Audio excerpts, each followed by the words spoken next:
बाबा उरी बघा. बाबा नाव काय तुमचं? राजेश. संपूर्ण नाव? राजेश श्रावण शेलार. बरं. तुमचं मुलं किती आहेत तुम्हाला? एकही नाही. बायको कुठं आहे?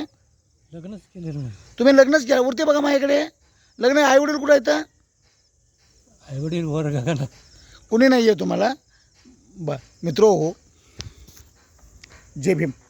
आज आपल्याकडे येरोडा पोलीस ठाण्यामार्फत नाव काय म्हणले बाबा?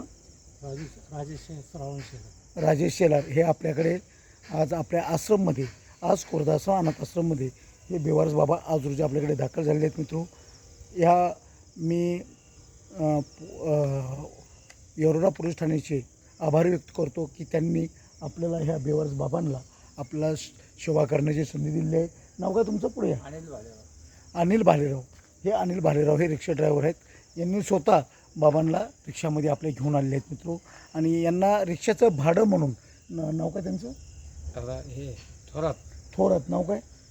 राजेंद्र थोरात. राजेंद्र थोरात यांनी येरोडा ते देवाची उरुळी म्हणजे आपल्या आश्रमपर्यंत जे लागणारं भाडं जे आहे ते त्यांनी यांना दिलेलं आहे. हां, तर त्याप्रमाणे मित्रो आपण आज ह्या बेवारस बाबांना आपण आपल्या वृद्धाश्रममध्ये आपण त्यांचा सांभाळ करणार आहोत. जोपर्यंत ते जिवंत आहेत, जोपर्यंत ते राहतात, तोपर्यंत मित्रांनो नातेवाईक मिळून आले त्यांचे आपल्याला की त्यांचं आपण पुनर्वसन करणार मित्रो. तेव्हा हा व्हिडिओ तुम्ही जास्तीत जास्त शेअर करा.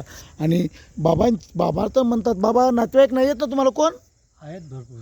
कोण आहे? मोठा बाबा अनिल श्रावण शेलार. कुठं राहतात ते? त्याच रूममध्ये मी जिथे राहतो. तुम्ही कुठं राहत होते? आंबेडकर सोसायटी. आंबेडकर सोसायटीमध्ये? येरोडा आंबेडकर सोसायटीमध्ये. त्याला किती मुलं आहेत? त्याला 2 मुलं आहेत. अच्छा. किती भावंड तुम्ही? 4 जण. आणि 4 भावंड कुठे आहेत तुमचे? घरीच आहेत तिथे. आणि मग तुम्हाला कसं काय पोलिसांनी पाठवलं माझ्याकडे बेवारस म्हणून?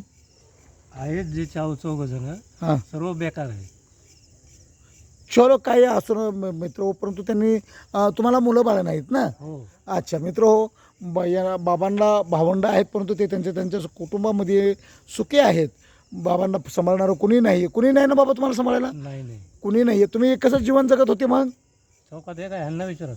नाही मग जीवन कसं जगत होते? हे आपल्या चौकात यायचे, बसायचे आणि त्यांना कुणी जेवायला द्यायचं ते जेवायचे आणि खायचे का? पाणी वगैरे आपण म्हणजे तुम्हाला जेवण कुणीही द्यायचे, त्या म्हणजे वडापाव. वडापाव द्यायचे, त्याप्रमाणे तुम्ही तुमचं जीवन व्यतीत होते. हां, तर मित्र हो, असं बाबा दयनीय अवस्थेमध्ये जगत होते. यांना खाण्यापिण्यासाठी सुद्धा हाल होत होते. तर आज रोजीपासून यांचे दिवस बदललेले आहेत. आता ते आपल्या आश्रममध्ये दाखल झालेले आहेत मित्रो. तर हा तुम्हाला व्हिडिओ आवडलाच असेल तर लाईक करा, शेअर करा, सबस्क्राईब करा मित्रो. ओके. धन्यवाद. जय भीम.